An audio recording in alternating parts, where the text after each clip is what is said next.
Selamat pagi, semoga damai dan sukacita dari Tuhan Yesus senantiasa melingkupi hati dan kehidupan saudara-saudara sekalian. Mari kita berdoa untuk mendengarkan firman-Nya. Ya Tuhan, di dalam keyakinan iman kami sungguh yakin bahwa hanya firman-Mu lah satu-satunya menjadi dasar yang paling benar dalam kami menjalani kehidupan kami.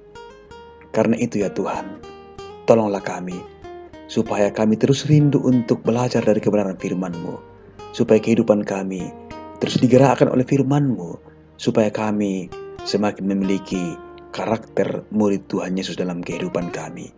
Di dalam nama Tuhan Yesus kami berdoa. Amin. Yohanes pasal 3 ayat 22 sampai ayat 30. Firman Tuhan kepada kita. Sesudah itu, Yesus pergi dengan murid-muridnya ke tanah Yudea, dan ia diam di sana bersama-sama mereka dan membaptis. Akan tetapi, Yohanes pun membaptis juga di Ainon, dekat Salim, sebab di situ banyak air, dan orang-orang datang ke situ untuk dibaptis. Sebab pada waktu itu, Yohanes belum dimasukkan ke dalam penjara. Maka timbullah perselisihan di antara murid Yohanes dengan seorang Yahudi tentang penyucian. Lalu mereka datang kepada Yohanes dan berkata kepadanya, "Rabi, orang yang bersama dengan engkau di seberang sungai Yordan, dan yang tentang dia engkau telah memberi kesaksian, dia membaptis juga, dan semua orang pergi kepadanya." Jawab Yohanes, "Tidak ada seorang pun yang dapat mengambil sesuatu bagi dirinya kalau tidak dikeruniakan kepadanya dari sorga. Kamu sendiri dapat memberi kesaksian bahwa aku telah berkata, aku bukan Mesias, tetapi aku diutus untuk mendahuluinya. Yang empunya mempelai perempuan, ialah mempelai laki-laki. Tetapi sahabat mempelai laki-laki yang berdiri dekat dia dan mendengarkannya sangat bersukacita mendengarkan suara mempelai laki-laki itu.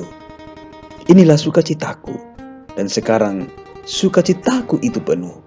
Ia harus makin besar, tetapi aku harus makin kecil."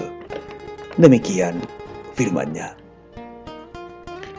Saudara-saudara, renungan pagi edisi 13 Juli 2020. Ia harus makin besar, tetapi aku semakin kecil. Saudara-saudara, dari sekian banyak hal yang tidak disukai manusia dalam kehidupan ini, salah satunya adalah manusia paling tidak suka dibanding-bandingkan dengan orang lain. Karena pada dasarnya, manusia itu ingin selalu dikatakan lebih daripada orang lain. Saudara-saudara, seorang sastrawan bernama Charles Dickens mengatakan seperti ini. Ada orang yang menjadi besar dengan cara mengecilkan dan merendahkan orang lain. Tetapi seorang besar sejati adalah ia yang mampu membuat setiap orang merasa dirinya besar. Saudara-saudara, orang besar sejati pastilah seorang yang mampu menunjukkan kebesaran hati ketika ada orang-orang yang mulai membanding-bandingkan dirinya dengan kehebatan orang lain. Tidak semua orang mempunyai kebesaran hati untuk menjadi orang kedua atau orang yang bekerja di balik layar. Karena hampir semua orang ingin menjadi nomor satu, ingin menjadi terdepan, ingin menjadi terkemuka. Tidak mudah memiliki kebesaran hati dan tahu diri seperti Yohanes. Tatkala para murid-murid melapor kepada Yohanes tentang Yesus yang juga membaptis di sungai Yordan dan begitu banyak pengikutnya, ia justru menunjukkan kebesaran hatinya di situ. Yohanes turut bersukacita ketika ia mendengar tentang Yesus yang membaptis itu, sang empunya mempelai perempuan itu telah mendengarkan suaranya. Dikatakan di dalam ayat 29 sampai 30 itu, itulah sukacitaku. Dan sekarang sukacitaku penuh. Ia harus makin besar, tetapi aku harus makin kecil. Satu pengakuan yang luar biasa. Kebesaran hati yang diperlihatkan oleh seorang Yohanes. Saudara-saudara, kebesaran hati Yohanes seyogyanya menjadi penguji hati kita. Seorang yang berbesar hati akan turut bersukacita ketika melihat keberhasilan, kemajuan, dan kegembiraan orang lain. Dan di sisi lain, kita ikut prihatin manakala kegagalan, kesusahan, dan penderitaan dialami oleh orang lain. Tidak mudah saudara-saudara, namun kasih karunia Tuhan akan memampukan kita untuk melewati setiap proses yang menjadikan kita seorang yang bisa memiliki kebesaran hati. Saudara-saudara, inilah kebesaran hati seorang Yohanes Pembaptis.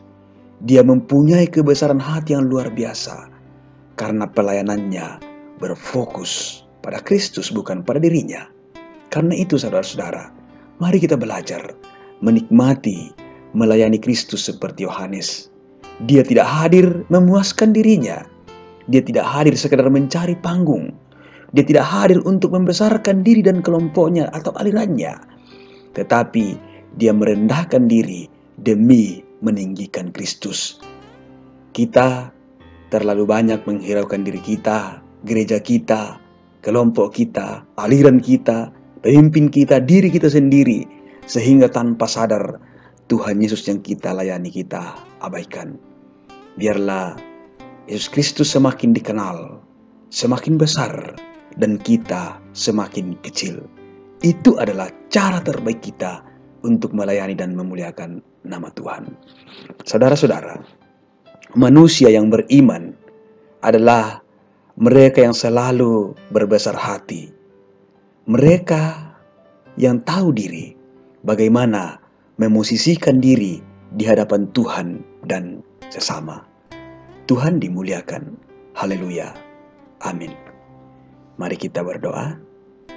Ya Tuhan, terima kasih untuk firman kehidupan yang kami alami pada saat ini. Kami berefleksi bersama-sama dari firman-Mu. Bagaimana dalam kehidupan kami Tuhan. Biarlah Engkau semakin dikenal, Engkau semakin besar, dan kami semakin kecil. Oh Tuhan, biarlah kehidupan kami ini Tuhan, pelayanan kami betul-betul terfokus kepada Tuhan, bukan terfokus kepada diri kami. Bapa kami yang maha baik, pimpin kehidupan kami Tuhan. Peliharakan kami sejauh hari ini, bahkan sepanjang juang kehidupan kami selanjutnya. Di dalam nama Tuhan Yesus kami berdoa. Amin.